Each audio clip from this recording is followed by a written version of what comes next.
우리 지난주에 봤던 내용 그대로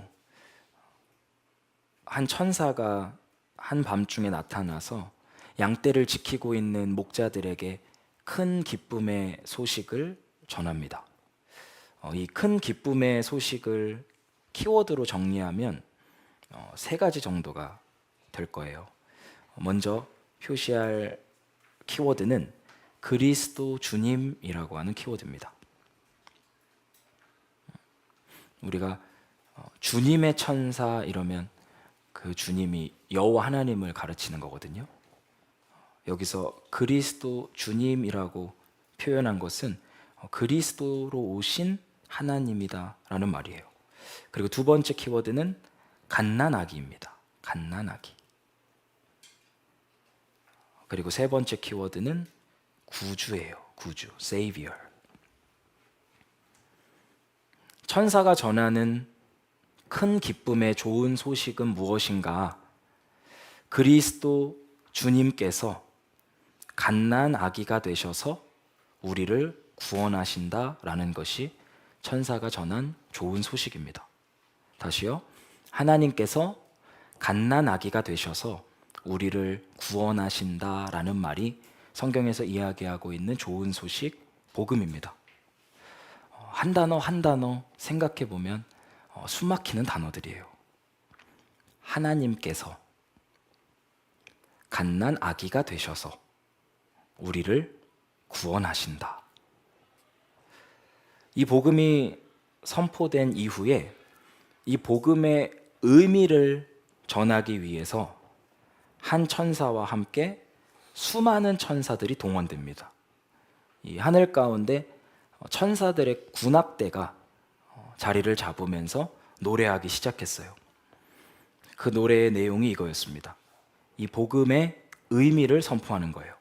더없이 높은 곳에서는 하나님께 영광이요, 땅에서는 주님께서 좋아하시는 사람들에게 평화로다. 우리가 오늘 이 의미를 살펴보는데 모든 시간을 할애를 할 겁니다. 여기서의 핵심은 뭐냐면 한 아기입니다. 한 아기를 통해서 하나님의 영광이 나타나 아래에서부터 위로는 찬양과 영광이 올라가요. 그리고 위에서부터 아래로는 평화가 내려오는 그림입니다. 즉, 이 아기를 통해서 하나님께서는 영광을 받으시고 하나님께서 기뻐하시는 사람들에게는 평화가 임하게 될 거다라고 선언하고 있습니다.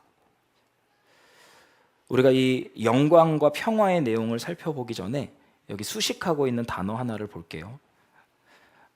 누구에게 평화가 임한다고 성경에서 말하고 있죠? 주님께서 좋아하시는 사람들에게만 평화가 임합니다. 제가 성경을 읽을 때 어떤 마음가짐에 대해서 좀 가르쳐 드리고 싶은데, 이 마음이 좀 삐뚤어진 사람들은 이런 구절을 보면 이런 식으로 사고를 해요. 뭐야, 하나님께서 좋아하시는 사람이 따로 있고 싫어하는 사람이 따로 있어? 이렇게 생각해요. 근데 마음이 삐뚤어지지 않고 올바른 사람들은 이런 말씀들을 보면 이렇게 고백합니다. 하나님, 제가 하나님께서 좋아하시는 사람이었으면 좋겠습니다. 이렇게 고백을 해요. 저는 이런 하나님의 주권적인 표현들이 나올 때면 하나님을 어떻게 대할지 우리의 마음을 확인하기 위한 테스트 구절이라는 생각이 들어요. 이 하나님의 주권에 대한 표현이 나올 때마다 불만이 가득해진다면 아마 그 사람은 하나님께서 좋아하시는 사람이 아닐 겁니다. 근데 하나님께서 좋아하시는 사람들은요, 이런 말씀이 나올 때마다 마음을 낮추는 사람들이에요. 하나님께서 누구를 좋아하시는지 모르겠지만 제가 그런 사람이고 싶습니다. 하나님이 저를 싫어하지 않았으면 좋겠습니다. 제가 하나님께 은혜를 받은 자이고 싶습니다. 라고 고백하는 거예요. 지금 우리가 누가복음 2장에서 살펴본 이 말씀은 이사야서 9장의 말씀이 또 다른 방식으로 실현되고 있는 장면입니다. 누가복음 2장 14절의 찬양의 내용이 이사야서 9장 6절 7절에 그대로 나오고 있습니다. 우리 아까 복음을 세 단어로 요약해 봤어요. 첫 번째, 그리스도 주님. 그분께서 누구의 모습으로 오시죠? 갓난 아기의 모습으로. 왜요? 우리를 구원하기 위해서. 이 구조를 가지고 이사야서 9장 말씀을 그대로 한번 볼게요. 한 아기가 나옵니다. 이 아기가 우리를 위해서 태어났는데 우리가 한 아들을 모셨어요. 그는 우리의 통치자가 될 것입니다. 그의 이름은 놀라우신 조언자, 전능하신 하나님, 영존하시는 아버지, 평화의 왕이라고 불리게 될 거다라고 말합니다. 그리스도 주님과 등치시킬 수 있는 말씀은 기묘자라는 말이죠. 놀라우신 조언자라고 표현하기도 하고 놀라운 자라는 말이기도 해요. 기묘자, 전능하신 하나님, 영존하시는 아버지, 그분께서 한 아기의 모습으로 오셨어요. 왜요? 우리를 위해서요. 우리를 구원하기 위해서.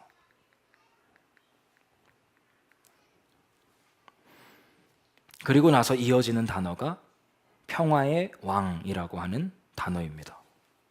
여기서도 이 아기를 통해서 하나님께서는 영광을 받으시고요. 이 아기를 받아들이는 곳마다 하늘에서부터 평화가 내려옵니다. 이 아기의 이름은 평화의 왕이에요. 무엇의 왕이다라고 하는 말은 그 앞에 이야기하는 것들을 주관하는 분이라는 뜻이에요. 평화의 왕이라고 하는 건 평화를 마음껏 이동시킨다는 겁니다. 그분께서 누구에게 평화를 주실 수도 있고요. 평화를 빼앗을 수도 있어요. 왜냐하면 그분은 평화의 왕이세요. 누군가에게 평안을 명하시기도 하고요. 누군가에게서부터 평안을 뺏으시기도 한다는 말입니다.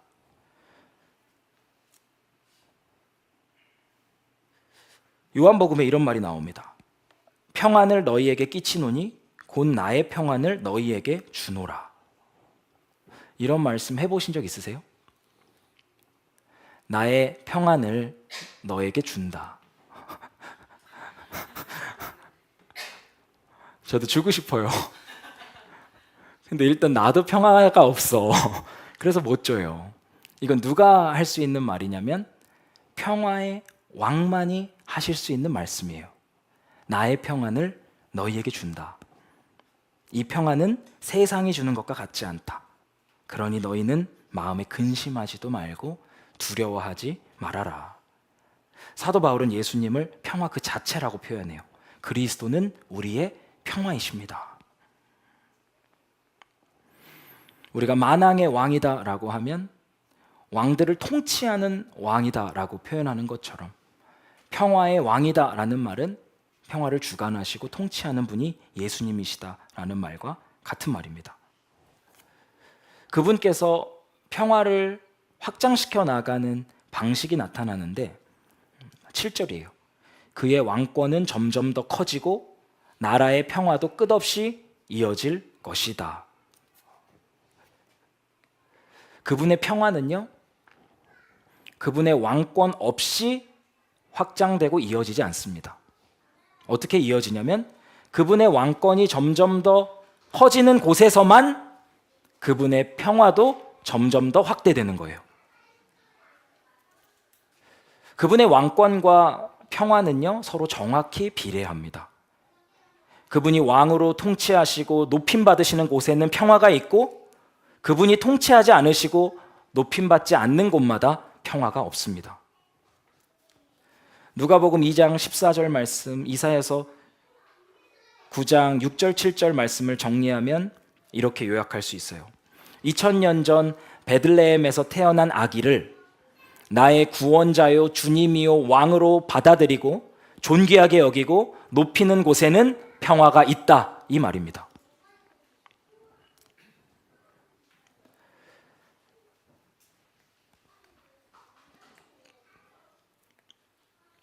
근데 인간의 죄성은 이 평화의 왕을 받아들이지 않는다는 거예요.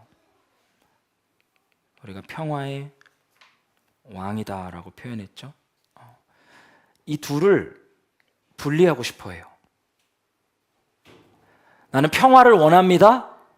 그러나 평화의 왕은 싫습니다. 이게 우리의 죄성이 하는 말입니다. 평화의 왕의 통치 아래로 들어가는 것은 싫지만 평화는 누리고 싶은 거예요. 그러나 다시 한번 강조합니다. 평화의 왕이신 이 아기를 받아들이고 존귀히 여기고 높이지 않는 곳에는 그 어떤 종류의 평화도 없습니다. 그럼 이제 우리 안으로 좀 들어가 보고 싶어요. 왜 내 안에 평안이 없을까? 왜 우리 가정 안에 평화가 없을까? 왜 이 민족 가운데, 전 세계 가운데 평화가 없을까? 우리가 뉴스를 틀면 보게 되는 내용은 다 분열과 갈등에 대한 이야기들이에요. 평화가 임했다라는 말은 뉴스에서 찾아보기 어렵습니다. 끊임없이 노벨 평화상이라는 상을 만들어서 시상식을 진행해도 이 땅에 평화는 오지 않아요.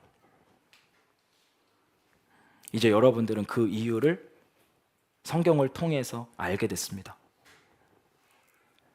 이 세상에 많은 사람들이 평화를 원하지만 평화의 왕의 통치를 원하지 않기 때문에 이 세상 가운데 평화가 없는 거예요. 많은 유명인들이 러브 앤 피스를 외칩니다. 막 핸드 사인도 만들죠. 피스 하면은 뭐 이런 사인들 하기도 하고, 이거 뭐 사탄 아니에요. 이거 수어로 I love you입니다. 사랑한다는 뜻이에요. 또 이거 영상으로 캡처 딱 해서 그 목회자가 또 사탄 숭배한다 이러면은 곤란해. 이거 수어예요. 그 I고요. love 이게 you예요. 그래서 I love you. 그래서 그 사랑과 평화를 얘기할 때 이런 핸드 사인 하기도 하고 이런 핸드 사인 하기도 하는 거예요. 근데 막 이런 핸드 사인을 하면서 사랑과 평화를 노래하는데 정작 그 말을 하는 사람 안에도 평안이 없어요. 그래서 병원에 다니거나 약을 먹는 경우가 허다합니다. 다들 속 안에서는 평화를 갈망하는데 평화를 누릴 수 없는 지금 이 상황. 내적으로도 질서가 정리가 되지 않아서 불안이 끊임없이 야기되고, 가정 안에서도 국가적으로도 전 세계적으로도 굉장히 큰 분열과 어려움들이 이 시대를 덮고 있습니다. 하나님의 목적은요, 예수님께서 왕으로 높임 받으시는 곳에서만 평화를 주시는 겁니다. 평화를 원하지만 예수님의 주권적 통치를 원하지 않는다면 평화는 없을 거예요. 평강이 우리의 삶을 다스리기 원한다면 예수님께서 우리의 삶을 다스리셔야만 합니다. 저는 오늘 어떤 국가적인 평화나 전 세계적인 평화에 대한 거창한 이야기들을 하지 않을 겁니다. 개인적으로 우리 안에 있는 불안함과 두려움의 원인들을 살펴보고 그것들을 어떻게 성경적으로 해소할 수 있는지 성경적인 원칙에 대해서 정리하려고 합니다. 세 가지 정도로 나눠서 보고 싶은데요. 첫 번째는 따라해 보세요. 평안의 기초. 네. 인간이 누릴 수 있는 평안의 기초가 무엇인지, 그 근원과 뿌리가 무엇인지에 대해서 먼저 살펴볼 거고요. 두 번째는 따라해 보세요. 평안을 위한 투쟁. 평안은 주어지는 건데 쟁취하는 것이기도 해요. 사단 마귀가 끊임없이 우리의 평안을 흔들어 놓을 거기 때문에 우리가 성경적으로 이 평안을 지키기 위해 투쟁하는 방식들을 배워나갈 필요가 있습니다. 그리고 세 번째, 따라해 보세요. 평안의 확장. 어떻게 하나님께서 우리에게 주신 평안들을 투쟁으로 유지할 뿐만 아니라 다른 사람들과의 관계에서 확장시켜 나갈지 그 부분에 대해서 살펴보도록 하겠습니다. 먼저 평안의 기초, 평안의 뿌리에 대한 내용들을 살펴볼게요. 참된 평안은요, 하나님과의 올바른 관계에서부터 시작이 됩니다. 그렇기에 불신자들이나 회개하지 않는 죄인들에게는 참된 평안이 있을 수가 없는 거예요. 지금 우리의 관점에서는 놀랍지만 죄가 하나님과 인간의 관계를 망치기 전까지 원래 인간은 두려움, 불안, 염려가 없는 존재였습니다. 지금은 거의 우리의 일부처럼 딱 붙어 있어서 두려움과 불안과 염려가 내 어떤 장기의 일부처럼 맨날 따라다녀서 이게 없는 게 어떤 건지 모르겠지만 원래 인간에게는 두려움, 불안, 염려라는 것은 존재하지 않았었어요. 근데 죄가 들어와서 모든 것을 망친 거죠. 타락한 천사가 뱀의 모습으로 물귀신처럼 우리에게 찾아와서 너도 하나님처럼 될 수 있다라고 속삭였습니다. 너 또한 하나님처럼 선악의 기준이 될 수 있고 옳고 그름의 기준이 될 수 있다. 너도 통치자가 될 수 있고 너도 주권자가 될 수 있고 너도 왕이 될 수 있다. 이렇게 속삭였어요.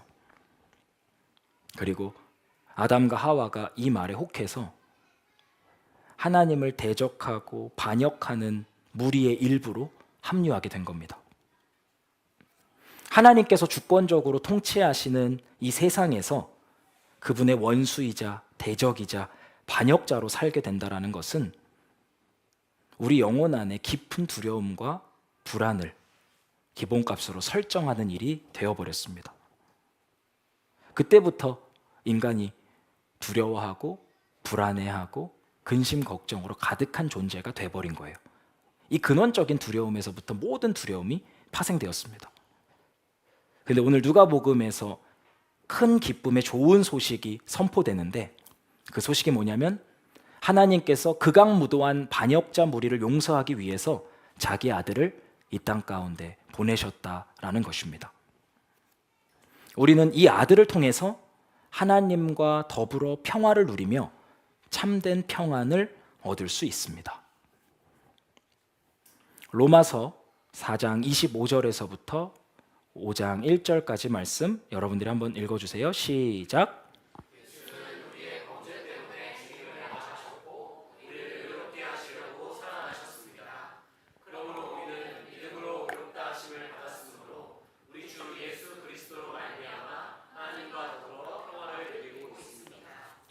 이 두 구절에서 우리의 평화의 기초를 다질 겁니다.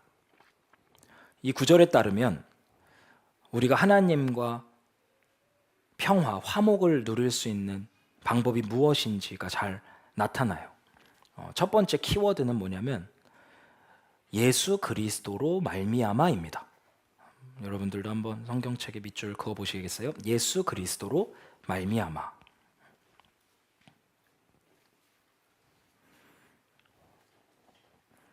25절에서 이렇게 나왔죠. 예수는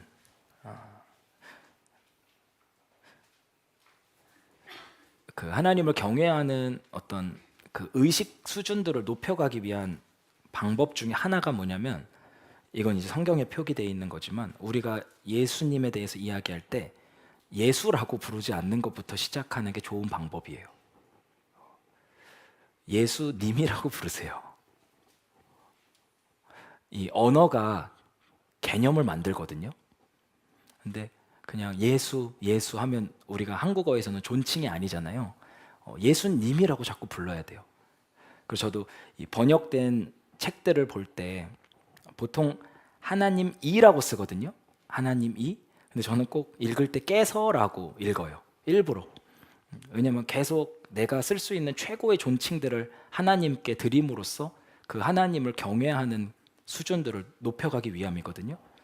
갑자기 이 단어를 보는데 생각이 났어요. 이건 성경이니까 고칠 수는 없고 지저스니까 이름이니까. 근데 우리가 한국어로 부를 때는 예수님이라고 부르고 성령이요 이렇게 하지 마시고 성령님 이렇게 말씀하시고 뭐 하나님은 하나라고 부를 수는 없잖아요. 그러니까 다 님자를 붙여가지고 부르시면서 그 하나님에 대한 개념을 우리가 높고 위대한 분으로 자꾸 만들어 갔으면 좋겠어요.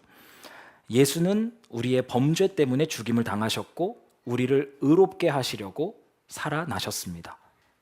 이게 예수 그리스도로 말미암아라는 말의 의미인데요. 2000년 전에 이 땅에 오신 하나님의 아들 예수님께서 우리가 살 수 없는 완전한 삶을 사셨고 우리의 죄를 대신해 십자가에 못 박혀 피 흘려 죽으셨다라는 말이에요. 이게 우리가 하나님과 평화를 누릴 수 있는 가장 기초적인 역사적 사실입니다. 근데 이건 2000년 전에 일어난 일이란 말이에요. 그리고 우리는 2025년을 살고 있고요.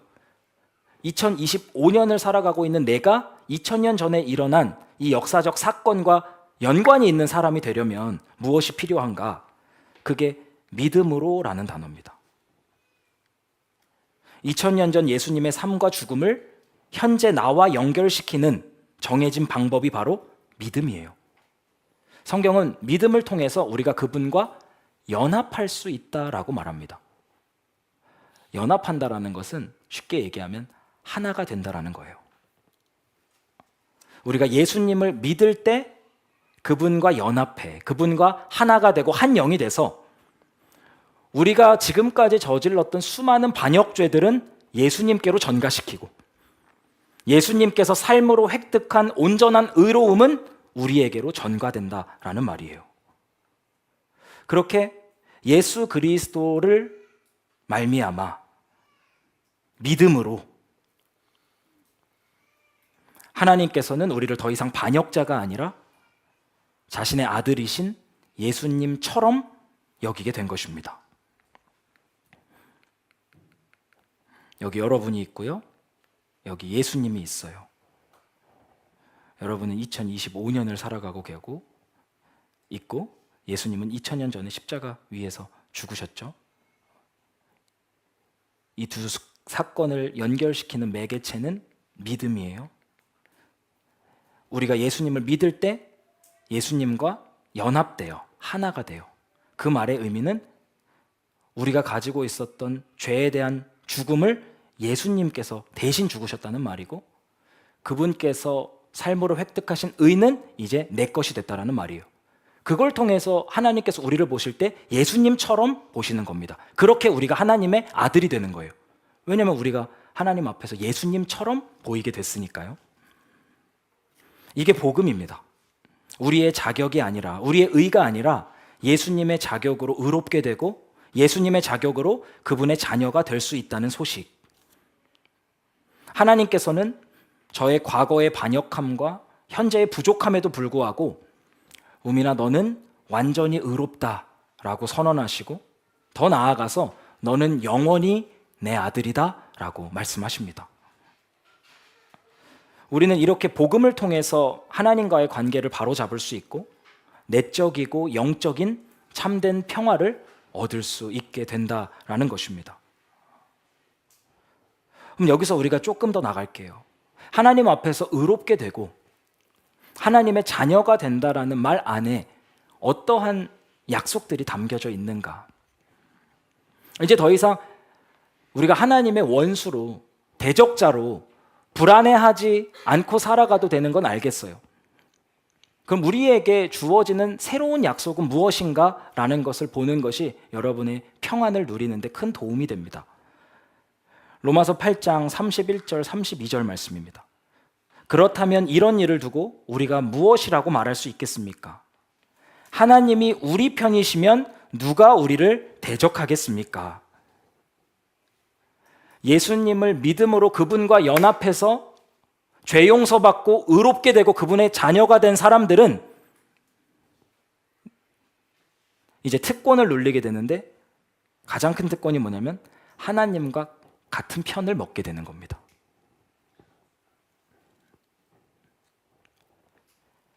하나님께서 우리를 대적하지 않으시고 이제 우리를 위하시겠다고 말씀하세요.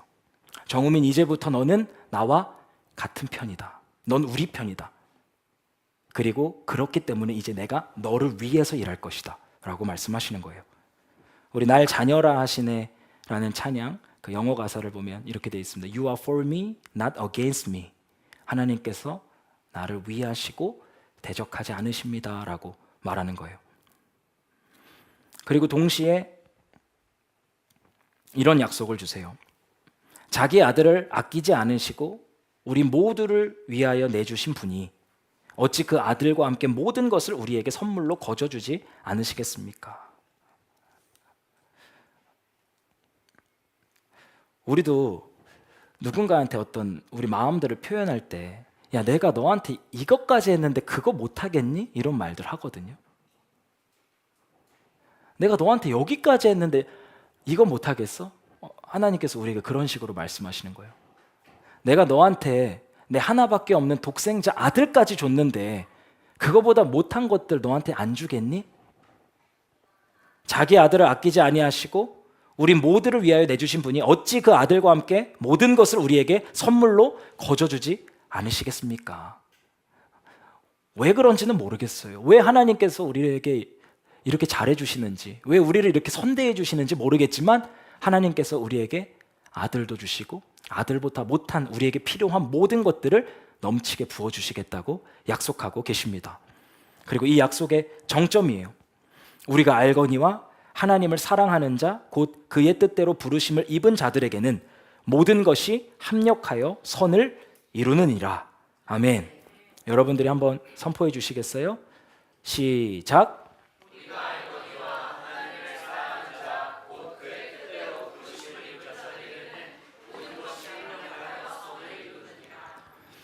하나님께서 우리의 편이 되어 주시고 우리를 위해 주시기 시작하시고 우리를 대적하지 않으시고 우리에게 일어난 모든 일들이 결국 선이 되도록 역사해 주시겠다는 약속. 이 약속 안에서 우리가 근본적인 평안을 누리는 거예요. 더 이상 하나님의 대적이 아니라 그분의 자녀가 됐어요. 그분의 자녀들에게는 이와 같은 약속들이 주어졌습니다. 이 새로운 관계성, 이 새로운 관계에게 주어지는 새로운 약속들, 이걸로 말미암아 우리가 하나님 안에서 참된 평화를 누리게 되었다라는 것입니다. 이렇게 우리가 참된 평안을 누리게 됐지만 우리 안에 남아있는 죄성들 그리고 사단 마귀의 유혹들이 끊임없이 우리의 평안을 흔들고 공격합니다. 지금 정리하고 싶은 내용은 신자들이 언제 평안을 잃어버리는가, 이 질문에 대한 답입니다. 첫 번째예요.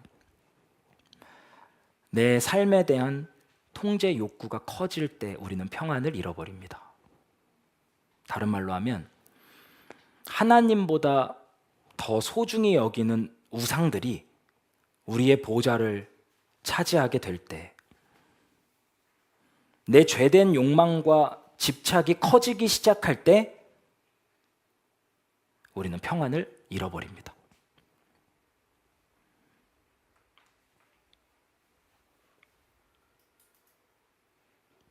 내 삶에 대한 통제 욕구가 커진다는 게 무슨 말이죠? 하나님의 선하신 주권을 의심하고 있다라는 말이에요. 하나님, 이거는 지금 뭔가 시간표가 안 맞는 것 같은데요? 너무 느린데요? 또는 너무 빠르신데요? 하나님, 왼쪽이 아니라 오른쪽으로 가야 되는데요? 하나님의 선하신 주권을 신뢰하지 못할 때, 다른 말로 내 삶에 대한 통제 욕구가 커지기 시작할 때, 하나님보다 더 소중히 여기는 우상들이 우리의 보좌를 차지할 때, 내 죄된 욕망과 집착이 커져갈 때 우리가 평안을 잃어버리게 된다라는 것입니다. 두 번째는 보이지 않는 하나님보다 눈에 보이는 현실을 크게 여길 때 우리는 평안을 잃어버립니다. 제가 이 문장을 써놓고서 딱 떠오르는 말씀이 마태복음 14장 말씀이었어요. 베드로가 예수님께 말합니다. 주님, 주님이시면 나더러 물 위로 걸어서 주님께 오라고 명령하십시오. 예수께서 오너라 하고 말씀하셨다. 베드로는 배에서 내려 물 위로 걸어서 예수께로 갔다. 그러나 베드로는 거센 바람이 불어오는 것을 보고 무서움에 사로잡혀서 물에 빠져버렸다. 그때에 그는 주님 살려주십시오 하고 외쳤다. 예수께서 곧 손을 내밀어서 그를 붙잡고 말씀하셨다. 믿음이 적은 사람아, 왜 의심하였느냐? 베드로가 언제 두려움과 염려에 사로잡히냐? 예수님보다 거센 바람을 크게 여길 때였어요. 근데 사실 눈앞에 있는 거센 바람은 예수님에 비하면 아무것도 아니었어요. 예수님은 평화의 왕이실 뿐만 아니라 자연의 왕이세요. 바람도 멈추시고 파도도 멈추시고 해와 달의 움직임도 멈추실 수 있는 분이에요. 모든 만물이 그분의 능력 있는 입술의 말로 자리를 지키고 있습니다. 근데 예수님보다 눈앞에 보이는 작은 파도가 더 크게 보이자 베드로의 마음이 두려움 가운데 사로잡힙니다. 그리고 물에 빠지게 되죠. 이 본문에서 우리가 믿음을 정의한다면 믿음은 예수님을 예수님만큼 크게 보는 거예요. 불신은요? 의심은요? 예수님을 예수님만큼 크게 보지 못하는 겁니다. 다 예수님이 통치하는 것들이거든요. 바람뿐만 아니에요. 돈도 예수님의 거예요. 사람의 마음도 예수님의 거예요. 왕의 마음은 흐르는 물줄기와 같아서 하나님의 손안에 있다라고 잠언서에서 이야기하잖아요. 우리가 걱정하고 두려워하는 모든 땅의 것들이 다 그분의 손안에 달려 있습니다. 근데 우리가 예수님을 예수님만큼 크게 보지 않고 주변의 것들을 예수님보다 크게 보기 시작하면서 불안과 두려움에 사로잡힐 수 있다. 평안을 잃어버릴 수 있다라고 성경이 말하고 있습니다. 정리하면 이런 거예요. 신자가 언제 평안을 잃어버리는가? 하나님의 주권적 선하심과 그분의 전능한 능력을 충분히 신뢰하지 못할 때 불안함과 염려가 찾아옵니다. 다시요. 하나님의 주권적 선하심과 그분의 전능한 능력을 충분히 신뢰하지 못할 때 불안함과 염려가 찾아와요. 그럼 어떻게 우리가 이 불안과 염려를 두려워하지 않는 평안의 마음으로 전환시킬 수 있겠어요? 하나님을 바라봐야 합니다.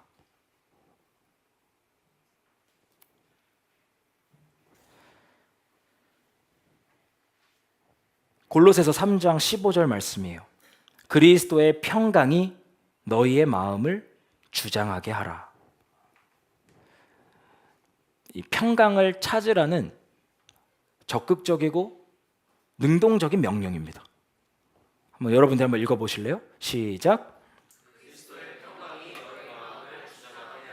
그리스도의 평강이, 그리스도의 평화가, 그리스도의 평안이 너희의 마음을 주장하게 하라. 베드로처럼 불신과 의심, 거기에서부터 파생된 두려움과 불안이 너의 마음을 주장하지 못하도록 하라. 이런 말이에요.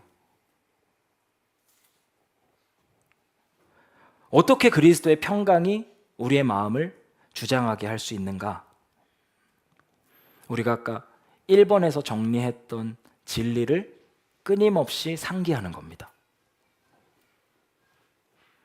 우리가 죄로 인해 그분의 대적이었지만 예수님으로 말미암아 믿음으로 그분의 자녀가 되었습니다. 이제 하나님께서는 우리 편이 되셨고 나를 위해 주십니다. 아들께서 주신 하나님께서 그보다 못한 모든 것을 나에게 약속하셨습니다. 나에게 일어나는 모든 일들은 합력해서 결국 선을 이루게 될 것입니다. 이 진리들을 붙잡는 거예요. 시편 42편의 저자가 이와 같은 싸움을 하는 방법을 우리에게 가르쳐 줍니다. 내 영혼아, 네가 어찌하여 낙심하며 어찌하여 내 속에서 불안해하는가? 너는 하나님께 소망을 두라. 그가 나타나 도우심으로 말미암아 내가 여전히 찬송하리로다. 아멘. 이게 시편의 저자가 골로새서 3장 15절 말씀을 순종하는 장면이에요. 그리스도의 평강이 너의 마음을 주장하게 하라. 우리가 낙심하고 불안해하는 것에서 눈을 들어서 하나님께 소망을 두기 시작하는 것.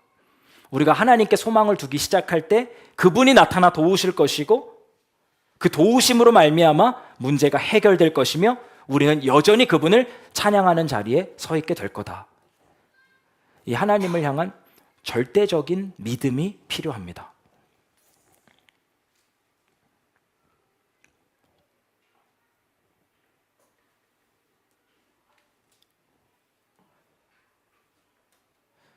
우리가 첫 번째는 성경에서 우리에게 약속하고 있는 관계와 약속들을 상기하기 위해 싸우는 거였고요. 두 번째는 기도하는 겁니다.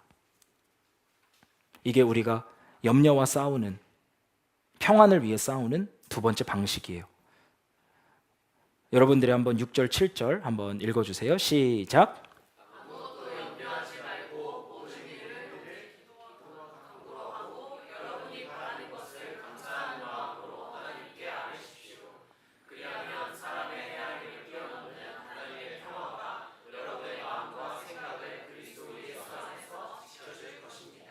아멘. 우리는 성경을 하나님의 말씀으로 믿는 사람들이에요. 그래서 불안을 정의할 때도 성경적으로 정의해야 돼요. 불안과 싸우는 방법들을 정리할 때도 성경적이어야 돼요. 제가 무언가를 말할 때 전사님 몇 장 몇 절이요? 이렇게 여러분들이 물어보셔야 돼요. 왜 우리가 하나님께서 우리에게 주신 약속을 붙잡기 위해 싸워야 되죠? 몇 장 몇 절이에요? 왜 평안을 구하기 위한 우리의 방법이 기도여야 되나요? 몇 장 몇 절이에요? 이렇게 여러분들이 물어보셔야 돼요. 빌립보서 4장 6절 7절에서 우리가 평안을 위해 싸우는 방식이 기도다라고 정확하게 명하고 있습니다.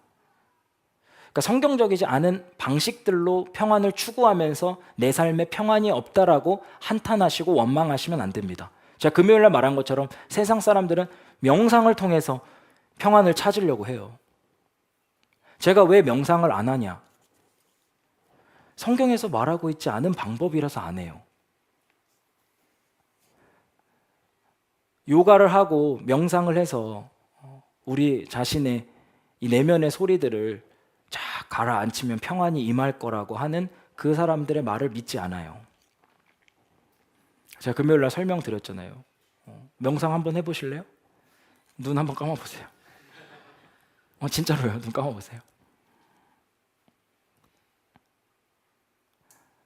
그리고 숨을 올려쉬고 숨을 내리시면 됩니다. 너무 일정하게 하려고 노력하실 필요 없어요. 그리고 허리를 세우세요.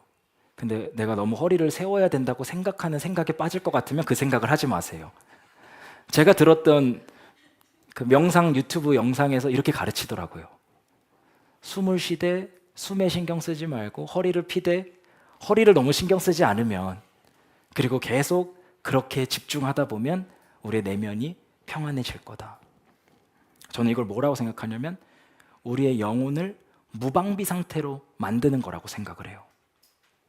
우리의 영혼은 절대 진공상태가 될 수가 없어요. 끊임없이 우리 가운데 들어오는 사단의 메시지들, 세상의 속임들을 쳐내고 하나님의 말씀으로 우리를 채우지 않으면 우리가 인간답게 이 땅을 살아갈 수가 없습니다. 근데 일단 잠깐 우리가 전쟁을 멈춰보자는 거예요. 그리고 무장을 해제시키고 우리의 내면을 진공상태로 만들면 그때 온갖 귀신들이 우리들 가운데 들어오는 겁니다. 성경은 명상을 통해서 평안을 찾으라고 이야기하지 않고 염려들을 기도로 승화시키면서 평안을 찾으라고 명하고 있습니다. 아무것도 염려하지 말고 모든 일을 오직 기도와 간구로 하고 여러분이 바라는 것을 감사하는 마음으로 하나님께 아뢰십시오. 그리하면 사람의 헤아림을 뛰어넘는 하나님의 평화가 여러분의 마음과 생각을 그리스도 예수 안에서 지켜줄 것입니다. 여기서 염려의 반대말이 하나님의 평화입니다. 그리고 이 염려를 하나님의 평화로 전환시키는 방법이 오직 only예요. 한 가지 방법이 있어요. 기도와 간구예요.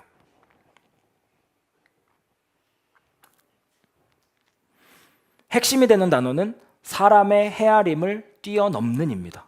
사람의 헤아림을 뛰어넘는, 모든 지각에 뛰어난, 이렇게 표현하죠. 이게 무슨 말이냐면 우리가 염려를 하는 데는 합당한 이유들이 있어요. 어떤 거에 있어서 걱정이 있다, 염려가 있다, 두려움이 있다라고 하면 그 걱정과 염려와 두려움을 일으키는 이유들이 있습니다. 우리의 머리로는, 이성적인 사고로는 네가 염려하는 게 합당하다고 말해요. 맞아, 동의해줘요. 그리고 그렇게 해야 돼라고 아우성칩니다. 근데 그런 순간이 우리에게 찾아올 때 그 염려를 기도와 간구로 승화시키면 사람의 헤아림을 뛰어넘는,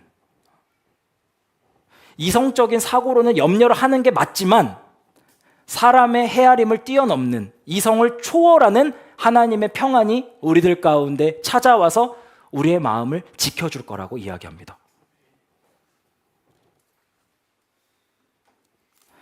여러분들이 평안을 추구하는 방식은 이 방식이어야 돼요. 다른 곳에는 평안이 없습니다.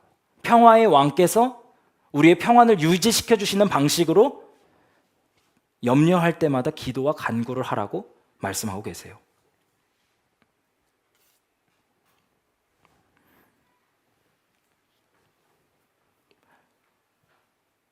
여러분들이 가지고 있는 염려, 근심, 걱정, 두려움 생각해 보세요.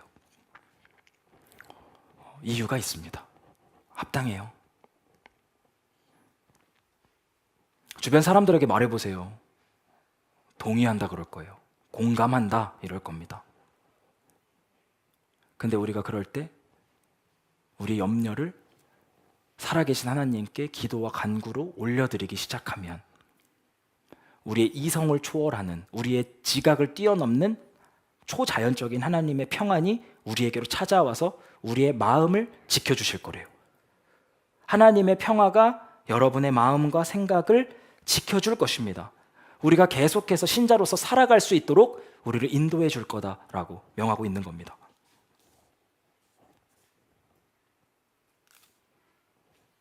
이게 우리가 하나님께서 주신 평안을 유지하는 방식이에요. 적극적으로 능동적으로 하나님께서 우리에게 주신 약속들을 붙잡기 위해 싸우는 거예요. 시편 42편 저자처럼요. 어찌하여 내 영혼아 낙심하고 두려워하냐. 너는 하나님께 소망을 둬라. 하나님께서 너에게 역사하심으로 말미암아 네가 다시 하나님을 찬양하게 될 거다. 시편의 저자처럼 나가는 거. 그리고 빌립보서의 바울의 명령처럼 염려가 올 때마다 그걸 기도와 간구로 승화시켜서 초월적인 평안 안에서 하나님의 보호하심을 느끼는 거, 이게 우리가 평안을 누리는 두 가지 방식이었어요. 그리고 마지막, 평안의 확장입니다. 하나님께서는 우리에게 평화를 주실 뿐만 아니라 평화를 이뤄가라고 명하십니다. 마태복음 5장 9절 말씀이에요. 평화를 이루는 사람은 복이 있다. 하나님이 그들을 자기의 자녀라고 부르실 것이다.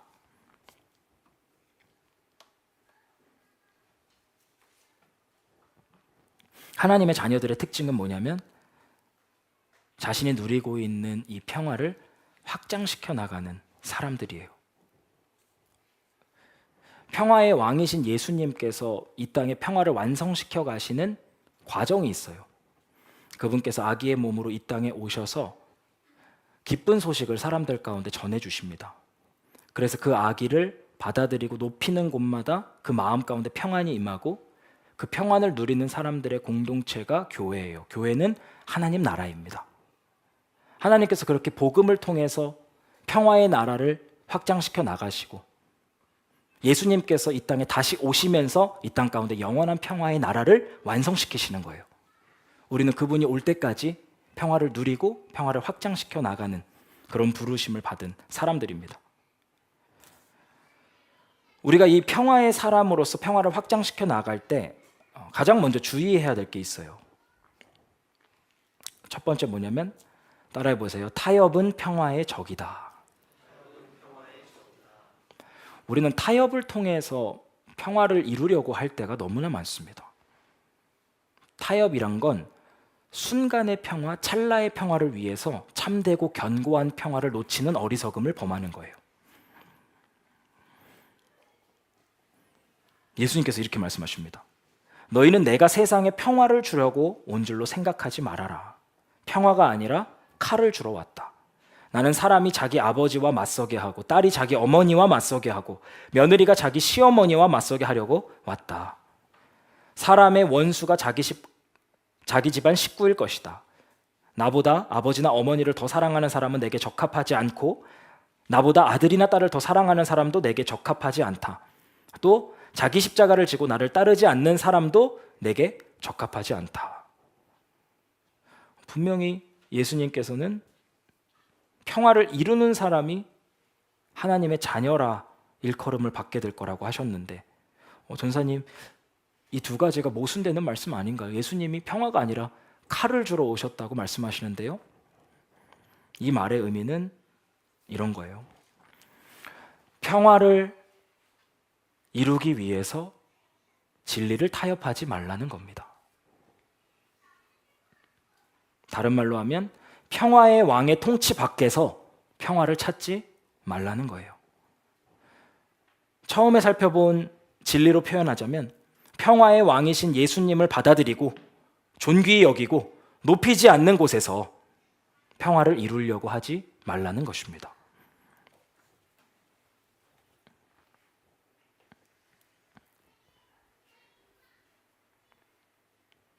언제 자기 아버지와 평화를 누릴 수 있을까요? 아버지가 평화의 왕이신 아기 예수님을 받아들이고 존귀하게 여기고 높이기 시작할 때 평화가 임합니다. 이 방법 말고 아버지의 심기경호를 통해서 이루어지는 타협된 평화는 절대 우리에게 참된 평화를 주지 못한다고 가르치고 있는 거예요. 내 백성인 너희들아, 너희는 평화를 위해서 부름받았다. 그러나 평화의 왕의 통치를 빼고 너희 마음대로 이뤄가려고 하는 평화는 평화가 아니다 라고 말씀하시는 거죠. 여러분이 가정의 평화를 원한다면 이 말씀처럼 절대 진리를 타협해서는 안 됩니다.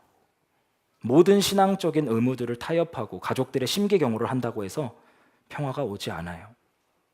가정의 평화는요, 평화의 왕, 평화의 주이신 예수님께 달려 있습니다. 하나님, 우리 아버지, 우리 어머니, 우리 시어머니, 우리 동생, 우리 조카, 우리 할머니, 그들의 마음과 눈을 밝혀주셔서 예수 그리스도 평화의 왕을 마음 깊이 받아들이고 존귀하게 여기고 그분 앞에 경배하는 심령을 허락해 주옵소서. 그로 말미암아 우리 가정 가운데 참된 평화가 임하게 하여 주십시오. 이 하나님의 방법을 포기하지 않는 사람들이 하나님의 사람들입니다.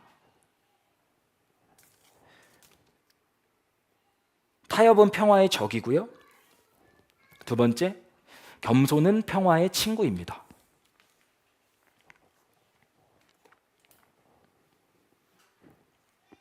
우리가 살다 보면 좀 평화를 이루기 위해서 힘으로, 돈으로 좀 찍어 눌러가지고 평화를 잃어봐야겠다라고 생각할 때가 있어요.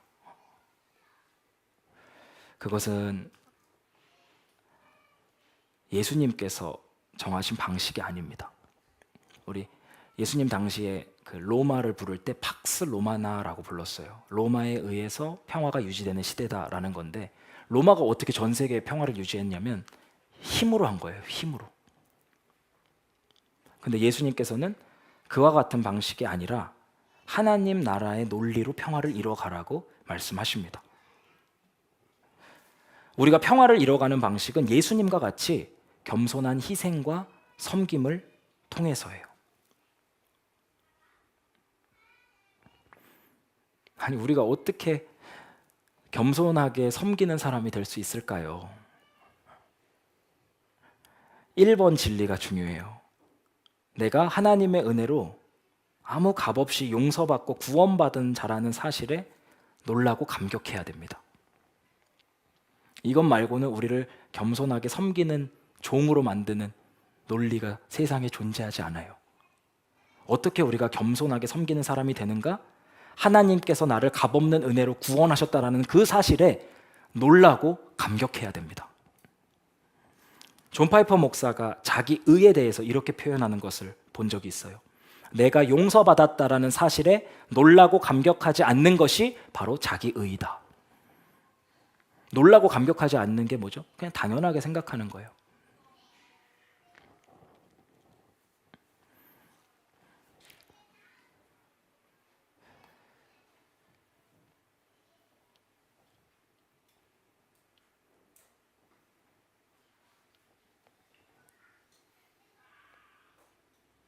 빌립보서 2장 3절 말씀입니다. 무슨 일을 하든지 경쟁심이나 허영으로 하지 말고 겸손한 마음으로 하고 자기보다 서로 남을 낮게 여기십시오. 이 철자 하나에 따라서 세상적인 방식과 성경적인 방식이 나눠져요.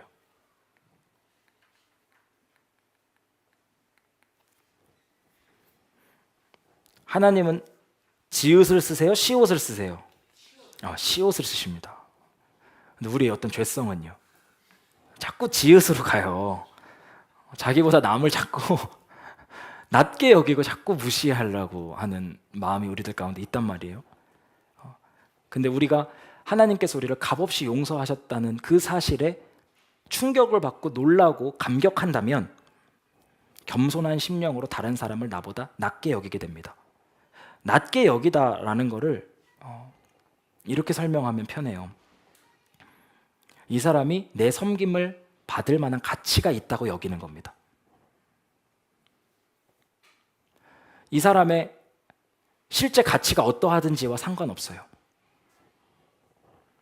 하나님께서 나에게 붙여주신 모든 사람이 내 섬김을 받을 가치가 있는 사람이다라고 믿고 움직이는 거예요. 여러분들이 교회에서 누군가를 섬기기 시작할 때 이런 마음으로 하셔야 돼요. 나보다 낮은 사람을 도와주는 게 아니에요. 이 사람은 내 섬김을 받을 만한 가치가 있는 사람이에요.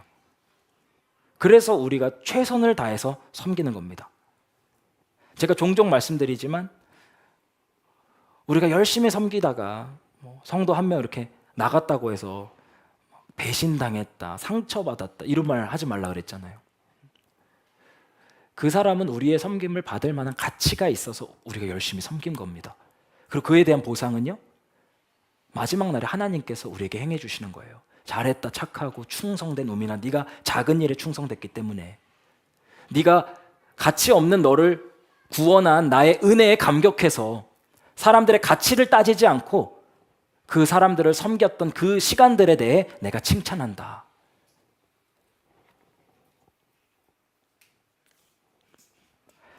이렇게 우리가 평화를 위해서 진리를 타협하지 않고 하나님의 은혜에 감격하며 겸손하게 섬기며 나아갈 때 하나님께서 주시는 평안이 우리 주변 가운데 임하는 것들을 보게 될 겁니다. 하나님께서 이런 평화의 사람으로 여러분들을 부르셨다라는 것을 기억하면서 우리가 오늘 함께 살펴봤던 이 세 가지 진리들을 여러분들이 묵상하시면서 마음 가운데 잘 새길 수 있는 은혜가 있으면 좋겠습니다. 제가 정리하고 우리 내용원의 그 깊은 데서 좀 찬양하고 마무리했으면 좋겠는데요.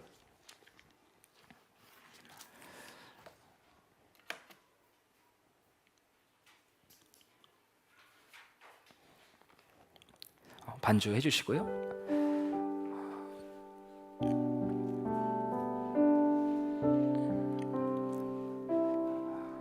예수님이 여러분들에게 말씀하십니다. 내 평안을 너희에게 주노라. 아멘으로 받으세요. 내 평안을 너희에게 주노라. 예수님께서 우리에게 평안을 주시는 방식은 은혜를 통해서 평안을 주십니다. 죄로 말미암아 내가 왕이 되겠다고 하나님으로부터 반기를 들고 반역을 자행한 우리를 구원하시기 위해 아들을 보내주셔서 십자가의 죽음으로 우리를 용서하신 하나님, 그 피로 말미암아 우리를 의롭다 여기실 뿐만 아니라 우리를 당신의 자녀라고 말씀해 주시는 하나님, 이제 우리를 자신의 편이다, 식구다 불러주시며 우리를 위하시겠다고 말씀하시는 하나님의 약속, 우리 인생에 일어나는 모든 일들을 합력해서 선을 만들어 가시겠다고 하신 주님의 선언, 이게 우리의 평안의 기초예요. 혹시 우리의 죄된 욕망이 너무 커서 하나님의 주권적 선하심을 신뢰하지 못하고 있다면 우리 다시 하나님께로 돌아갑시다. 우리가 우리 주변에서 일어나는 일을 예수님보다 더 크게 여겨서 평안을 잃어버리고 있다면 온 우주보다 더 크신 하나님을 바라봅시다. 우리가 그렇게 하나님을 바라볼 때 우리들 가운데 참된 평안이 임하게 될 것입니다. 이 하늘의 평안이 우리를 덮게 해달라고 우리 소망하는 마음으로 같이 찬양하도록 하겠습니다.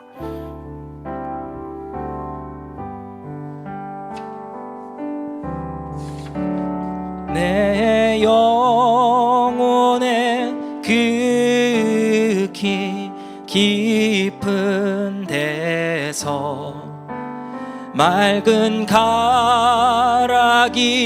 울려 나네. 하늘 곡조가 언제나 흘러나와 내 영혼을 고이 싸네. 우리 처음부터 한 번 더 찬양합시다. 내 영혼의 그 깊은 데서 맑은 가락이 울려 나네. 하늘 곡조가 언제나 흘러나와 내 영혼을 고이 싸네. 평화로다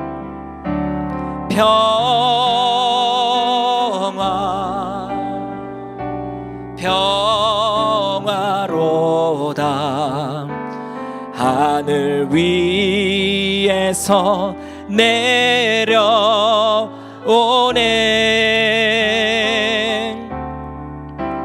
그 사랑의 물결이 영원토록 내 영혼을 덮으소서. 내 맘속에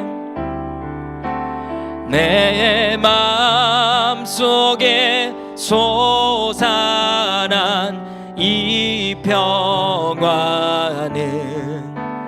깊이 묻힌 보배로다.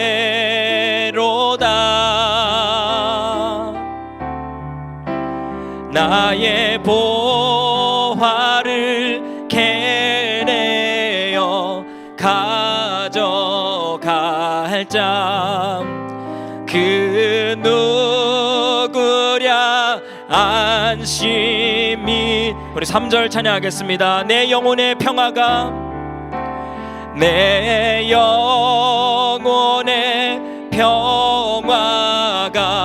넘쳐남은 주의 축복을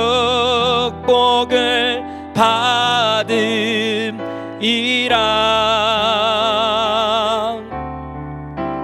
내가 주야로 주님과 함께 있어 내 영혼이 편히 쉬네. 평화로다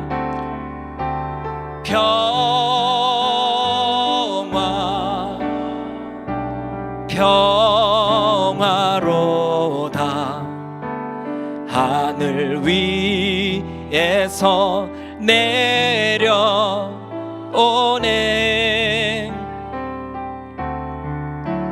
그 사랑의 물결이 영원토록 내 영혼을 덮으소.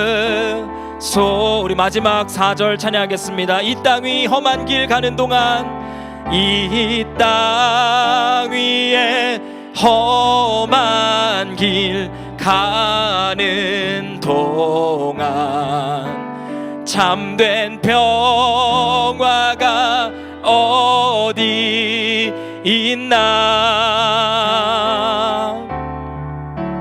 우리 모두 다 예수님 친구 삼아 참 평화를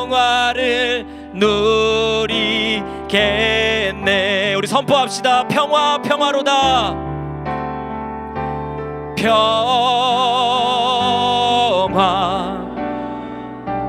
평화로다. 하늘 위에서 내려오네.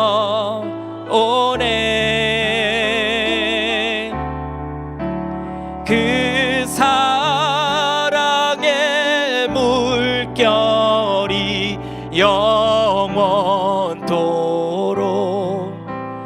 내 영혼을 덮으소. 우리 가슴에 손을 얹고 마지막으로 찬양하겠습니다. 평화, 평화로다. 평화,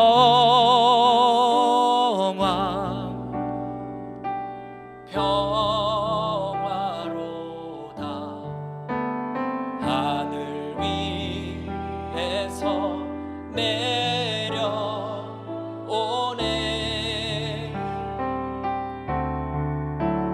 그 사랑의 물결이 영원토록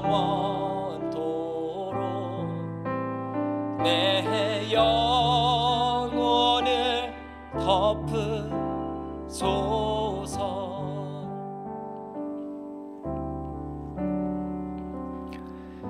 평화의 왕이신 예수님,